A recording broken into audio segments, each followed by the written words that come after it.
जन संघर्ष मोर्चा अध्यक्ष एवं जीएमवीएन के पूर्व उपाध्यक्ष रघुनाथ सिंह नेगी ने पत्रकारों से वार्ता करते हुए कहा कि विगत काफी समय से अंकिता भंडारी हत्याकांड में एक वीआईपी व अन्य नाम शामिल होने की चर्चाएं जोरों पर थी, लेकिन इस मामले में कोई बोलने को तैयार नहीं था। चूंकि अब पूर्व विधायक सुरेश राठौड़ की पत्नी ने खुलकर जो सोशल मीडिया के माध्यम से अपनी बात सार्वजनिक की है, उससे स्पष्ट हो गया कि इस हत्याकांड जघन्य अपराध में प्रदेश प्रभारी गौतम गट्टू की संलिप्तता थी। सवाल इस बात का है कि गट्टू को इस रिजॉर्ट में ले जाने व स्पेशल सेवा देने वाला सूत्रधार कौन था तथा उस रिजॉर्ट में उस खास कमरे पर बुलडोजर चलाने की अनुमति देने वाला और इसमें शामिल कौन था। इसकी जांच अति आवश्यक है। इस मामले में सिर्फ और सिर्फ सीबीआई जांच ही अंकिता भंडारी के परिजनों एवं प्रदेश की जनता को न्याय दिला सकती है। सरकार को इस मामले में राजधर्म निभाकर हैवानों के खिलाफ सख्त कार्रवाई करनी चाहिए थी, लेकिन कहीं न कहीं दबाव में आकर मामला आगे नहीं बढ़ सका। राजभवन को इस पीड़ित परिवार की पीड़ा को भी समझना चाहिए तथा प्रदेश में साम्राज्य स्थापित कर रहे इन हैवानों का भी खात्मा करने की दिशा में काम करना चाहिए। नेगी ने कहा कि इस हत्याकांड में वीआईपी की संलिप्तता पूरे देश में सुनाई दी, लेकिन राजभवन जैसी संस्था जो कान में रुई डालकर सोई हुई है उसको नहीं सुनाई दी। आखिर एक फौजी इतना कमजोर कैसे पड़ गया? क्यों सरकार की चाटुकारिता करने में अपना फौजी धर्म ही भूल गए? नेगी ने प्रदेश के गवर्नर साहब की आत्मा जगाने को उनसे आग्रह किया कि एक फौजी होने के नाते फौजी धर्म निभाते हुए इस हत्याकांड में शामिल हैवानों की भूमिका एवं उनके सलाखों के पीछे डालने को सीबीआई जांच की सिफारिश करने हेतु सरकार को निर्देश दें। पत्रकार वार्ता में मोर्चा महासचिव आकाश पंवार व दिलबाग सिंह मौजूद थे। हत्याकांड जी कोई मामूली अपराध नहीं है, बहुत जघन्य अपराध है। It's a heinous crime.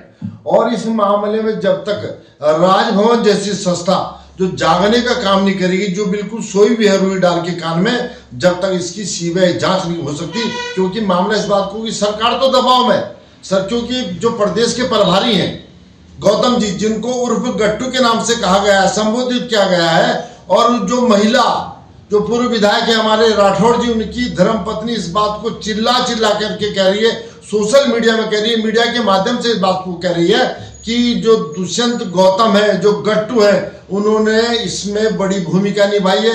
इस हत्याकांड में वो भी शामिल है।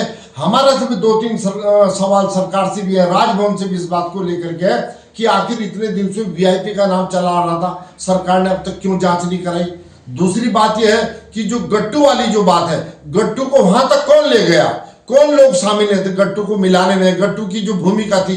दूसरी बात, जो रिजॉर्ट था उसको ध्वस्त करने का काम किया गया बुलडोजर से, आखिर वो किसके निर्देश में हुआ, उसमें कौन लोग शामिल थे, इसमें बहुत तह तक जाने की जरूरत है। और मैं समझता हूं, मैं आज फिर इस बात को कह रहा हूं कि जो हमारा राजभवन है, जो गवर्नर साहब है, एक फौजी, आखिर मैं उनसे भी सवाल पूछना चाहता हूं कि आखिर फौजी साहब को क्या हो गया, क्यों अपना फौजी धर्म निभा रहे हैं? सरकार के उसमें इतने ज्यादा चाटुकारिता में इतने ज्यादा वो लीन हो गए कि उनको कुछ दिखाई नहीं दे रहा। अरे पूरे देश के अंदर इस हत्याकांड की गूंज सुनाई दी थी और आज तक भी हो रही है, लेकिन अब तक तो सरकार कह रही थी, धूल में लठ मार रही थी कि क्या होगा, कौन है वो वीआईपी। लेकिन अब उस महिला ने, जो राठौड़ जी की धर्मपत्नी, उन्होंने बिल्कुल स्पष्ट तौर पे कह दिया है, और उसके वीडियो भी वायरल हो रहे हैं, उसके तमाम जो चीजें अखबारों में, तमाम मीडिया में आ रही है। तो उससे सरकार का भी फर्ज बनता है कि इस पूरे प्रकरण की सीबीआई जांच हो, जिससे वो पीड़ित परिवार है,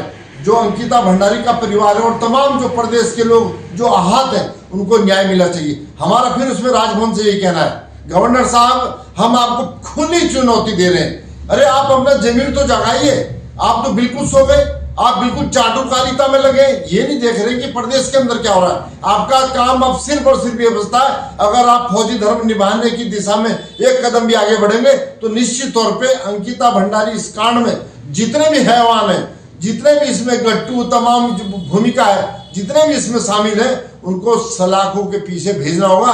क्योंकि 1-2 लोगों को आपने रिजॉर्ट वाले को भेज दिया, ठीक है, लेकिन जो लोग इसके मुख्य सूत्रधार हैं, जो हैवान है, उनको भी सलाखों में पीछे भेजने के लिए सीबीआई जांच की कार्रवाई के निर्देश सरकार को देने चाहिए।